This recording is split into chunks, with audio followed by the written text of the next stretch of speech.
Alright, what's up people? This is going to be a video about a bunch of different torso pads for backpacking. So I have a variety that I've accrued over time here, and I'm going to be walking through these. So, first thing we'll do is compare them this way.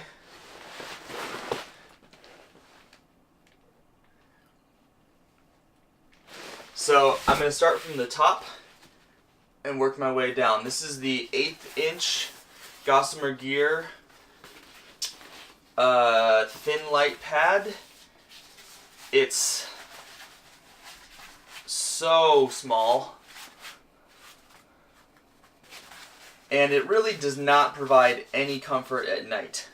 This weighs 1.25 ounces. And it's mostly for my feet, and I think I'm not going to use it anymore. I think actually I'm going to repurpose this and use it to make some straps for backpacking gear that I'll be making. But this is really light. This is the lightest. It's a closed foam cell pad. Next, and I've cut this in thirds, and then you have to I'm going to probably end up like duct taping them together, maybe. This is the Nightline pad. It's quite thick, and it also has the baffle sort of design, not quite baffle, but the egg carton design. This one weighs 5 7/8 ounces, and it doesn't go past my knees when I'm lying down on the ground on my stomach. And so, meaning that my knees are down here, I'm about 6 feet tall. I am 6 feet tall. And so, what that means is that I have to sleep on my back on this pad. It doesn't make it that comfortable as a result of that. But this pad is pretty warm. I mean, this thing is surprisingly warm. And in comparison here, this is going to create a lot more padding for your back if you were to put this inside of your backpack and hike with it, compared to this. Here is a 1/4 inch closed foam pad that is 6 ounces, and it's a little bit longer, but it doesn't have the egg carton design. This thing has been beaten up. And I've used this before, but it's not great, and this is just a 1/4 inch thick without the egg cartons. It's not nearly as comfortable realistically. This one is 6 ounces. I don't really like this version. I'd rather have this at 6 ounces and a little bit less length. Compared though, this Nightline Gossamer Gear Nightlight, but I can't remember what it's called, Gossamer Gear pad is much thicker in your pack. This is your typical closed foam cell egg carton design that is much wider in width. And for me, I'm a wider guy. I just have broader shoulders than the average dude. I don't have the thin, tight, compact cardio marathon type. I'm a little bit more of a lift heavy rocks kind of a type of body, but that means that I have to have somewhat of a wider pad. So with this pad, lying down, I can have my hands at my hips comfortably while sleeping. And I can get my knees resting right here on this pad with my shoulders at the top. So this pad is the most comfortable closed foam pad that I have, closed foam cell pad that I have. With the egg carton design of this pad, as well as the top reflective layer, which you can see has gotten some wear at this point. This pad is the warmest closed foam cell pad I have, and this one is 8 ounces. So 8 sections, 8 ounce pad. Now, you can see here that I'm getting a lot more width here on this pad. The distance across here is pretty dramatic on my NeoAir torso length pad that has been repaired in the field. Actually not in the field. Slept on it for 6 days, 5 nights rather, I guess, in Utah in October. Didn't work. Not that comfortable. This is 9 ounces. So, from a warmth to weight ratio, this is the warmest and lightest pad. This thing is incredible. It keeps me warm on top of snow. It's just an incredible pad, and it weighs 9 ounces.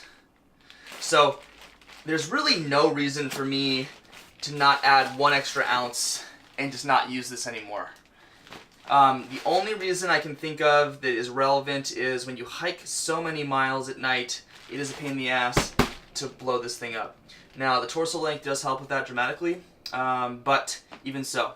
Nevertheless, though, this is so warm and comfortable, and you can throw this down on the trail, you can throw this down anywhere, and you're going to have a pretty good night's sleep. You kind of have to do a little bit more scouting for closed foam cell pads in general for your campsite. And if you're hiking at night, it just is a little bit harder. With this thing, you can just throw it down pretty much on anything, and it's going to be pretty damn comfortable.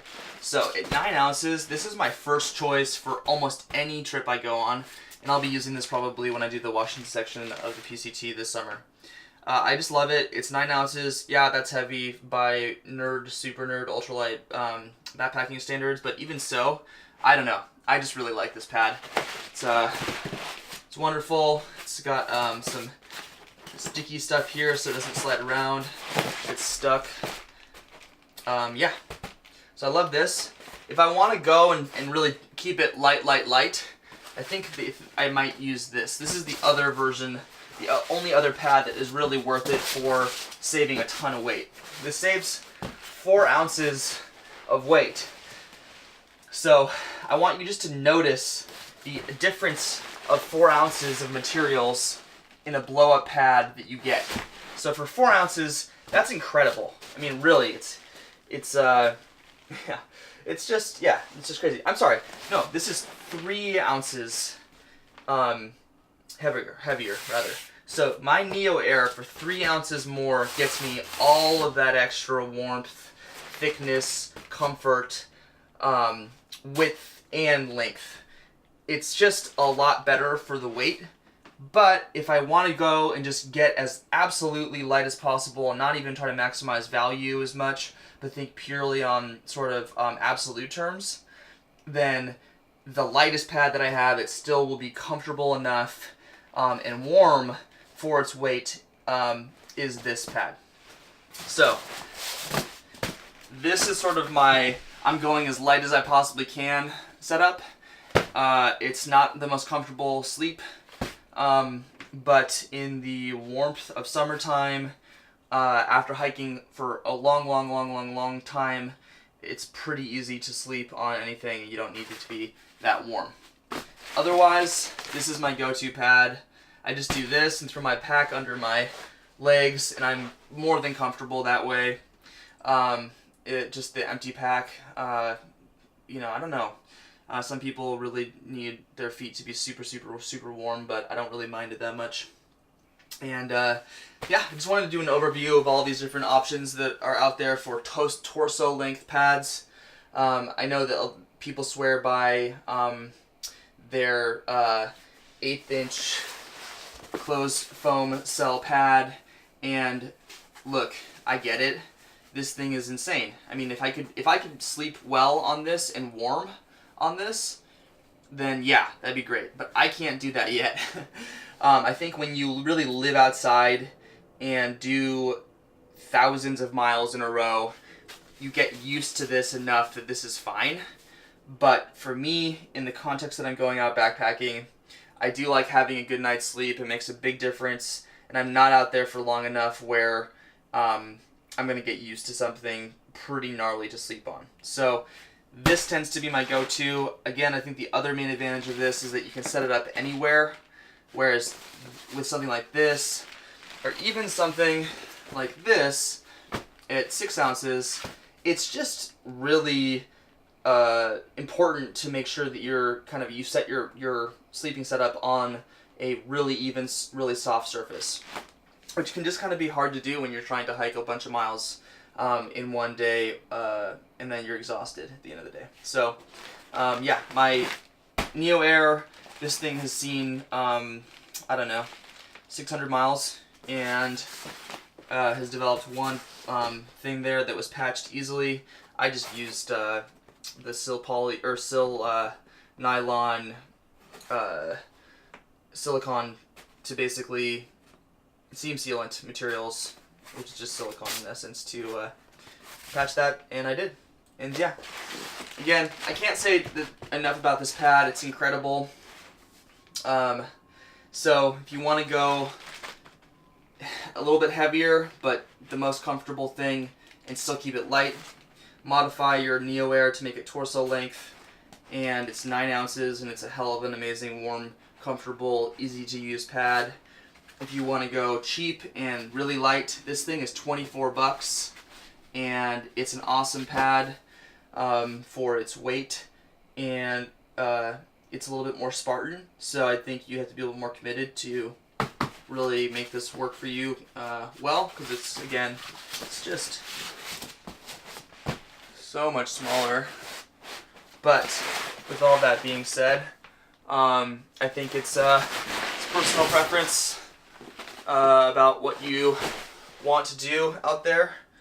Those are some of your options. Hopefully this video has been helpful to give you guys all kind of a range of what is possible out there, this being the most expensive. And yeah, subscribe if you want more content that's sort of comparison stuff of gear, kind of similar sorts of stuff as this in terms of ultralight. And like the video if you guys like the video. I'll see you guys next time. Peace.